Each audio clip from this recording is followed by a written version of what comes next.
सभी भक्तों को जय सीताराम, हर हर महादेव। भक्तमाल से एक बहुत सुंदर सी कथा आई है। उद्धव गोसावी जी महाराज, इनकी माता का नाम था उमा और इनके पिताजी का नाम था सदाशिव।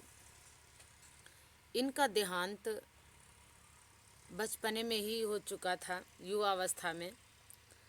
और इनकी धर्मपत्नी जो उमा थी, जब पति को मृत अवस्था में देखा तो पति को लेकर के पति के साथ में सती होने का विचार आया और पति के शव को लेकर के चिता पर आरूढ़ होने के लिए जब पहुंची तो वहीं पे इनकी दृष्टि एक गुफा की तरफ गई।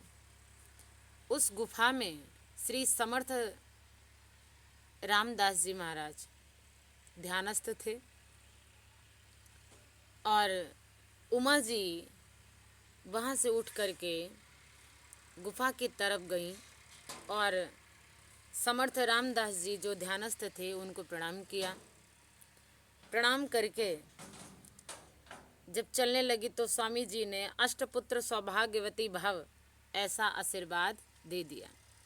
जब ऐसा आशीर्वाद दे दिया तो स्वामी जी फिर ध्यानस्थ हैं और उन्होंने कह दिया कि मेरी अवस्था ले, परंतु फिर उसी आशीर्वाद को दोहराया। तीसरी बार उमा ने जब प्रणाम किया तो स्वामी जी ने 10 पुत्री भव ऐसा आशीर्वाद दे दिया।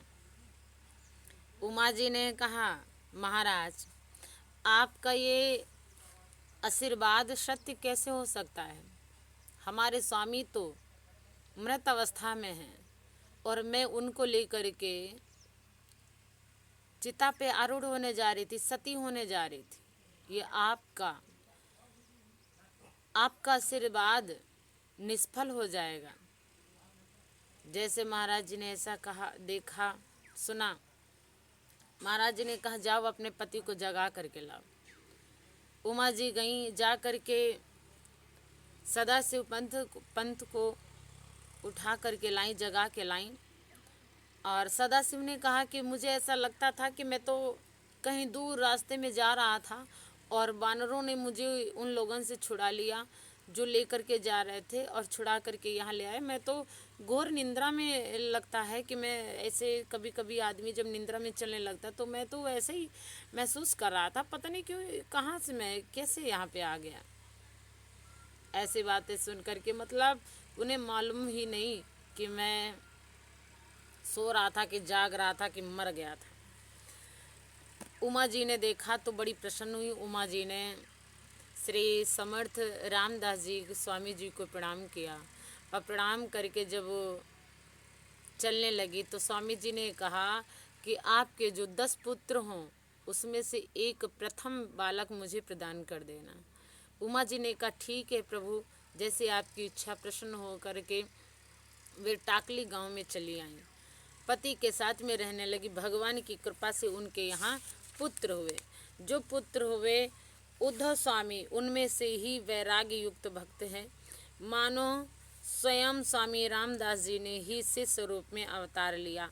समर्थ रामदास जी इनके पिता पास आकर के इस बालक को देख करके बड़े प्रसन्न हुए और उन्हें बहुत प्यार करते। उद्धव स्वामी भी समर्थ रामदास जी को ही अपना पिता मानते। 6 वर्ष के बाद उपनयन करने का निश्चय हुआ। तब बालक ने कहा कि मेरा उपनयन रामदास जी स्वामी जी की उपस्थिति में ही होगा, अन्यथा नहीं होगा। पर पिताजी ने नहीं माना, उपनयन की तैयारी कर ली। इतने में वहाँ समर्थ रामदास जी स्वामी जी प्रकट हो गए। उद्धव स्वामी के मन को बड़ी प्रसन्नता हुई। उनके अनुसार उपनयन संस्कार हुआ। पश्चात बालक को लेकर के समर्थ माता पिता के घर से निकले।